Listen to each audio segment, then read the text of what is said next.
Good evening all, and welcome to your second mandatory orientation seminar here at the Kaiju Defence Force. We haven't much time for today, so let's not waste any more on an introduction. We will begin today discussing the most infamous kaiju we faced, Hercules. Unlike most other kaiju who stay out of the way of humanity, Hercules has inspired many legends stemming from his hatred of mankind, despite having never been infected. Centuries ago, the benevolent kaiju all decided to end Hercules' constant attacks on mankind by luring him to a distant island known as Udicilla. He remained there for centuries until 1997, around 8 years before the kaiju plague, when he somehow managed to free himself and travelled to humanity in an attempt to destroy us in all his unending disdain. Hercules was the first kaiju humanity had ever faced. Despite governments and political figures having known about kaiju for decades, Hercules was the first time the public had ever seen one, which obviously didn't leave a good first impression.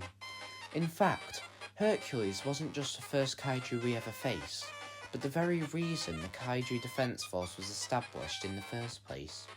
To face Hercules, we created the Terrestrios mechs, a set of 3 piloted mechanisms designed specifically to defeat Hercules.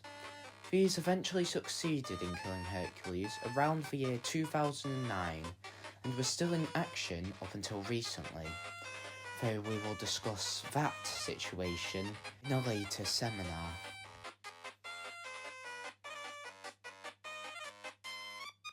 The first 2 mechs in this set are the Terrestrios Precipice and Terrestrios Parasite mechs. The Precipice mech can fire out dust, is incredibly manoeuvrable, can create tremors in the earth, and has a grapple chain they fire from their wrist. The Parasite mech was constructed specifically to be fueled by an alien parasite that had crash-landed on a farm in New England in the year 1886. Its abilities include a large greatsword it uses as its main weapon and a bacterial mist it releases from its vents. The final and arguably most important member of this group was the Terrestrios Robo King. Its most notable physical trait was its durability, as it was able to withstand far more of Hercules' attacks than the other Terrestrios mechs. They acted as the leader of the trio, commanding the others on specific moves and attacks they could make. Due to being focused on strategizing and defense, however, they were the most physically weak of the set, though they could still do good damage at close combat, and enough to be the mech that was able to take down Hercules once and for all.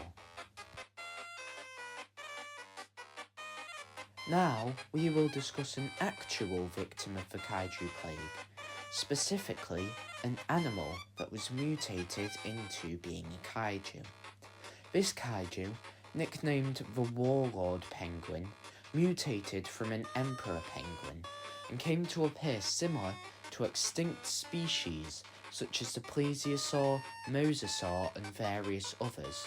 We've luckily managed to trap this kaiju in the North Pole, as we have Navy outposts set up to prevent it from being able to leave and terrorise humanity once more.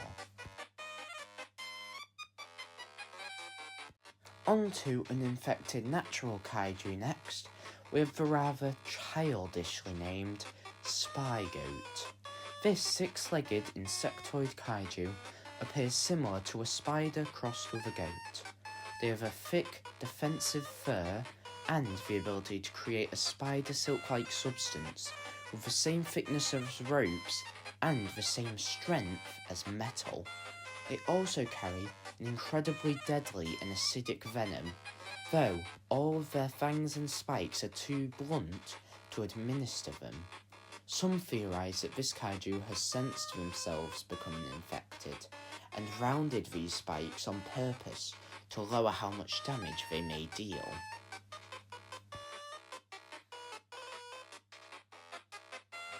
Finally, for this second orientation session, we will discuss another of the enigmatic shadow kaiju. This one, known as the Rust Shadow, is quite different to the previously discussed Empty Shadow, considering it has abilities outside of its thick smog. They have the ability to rust or oxidize any metallic material they touch. They are relatively small in comparison to the other two Shadow Kaiju, and seem to include metallic material in their physiology.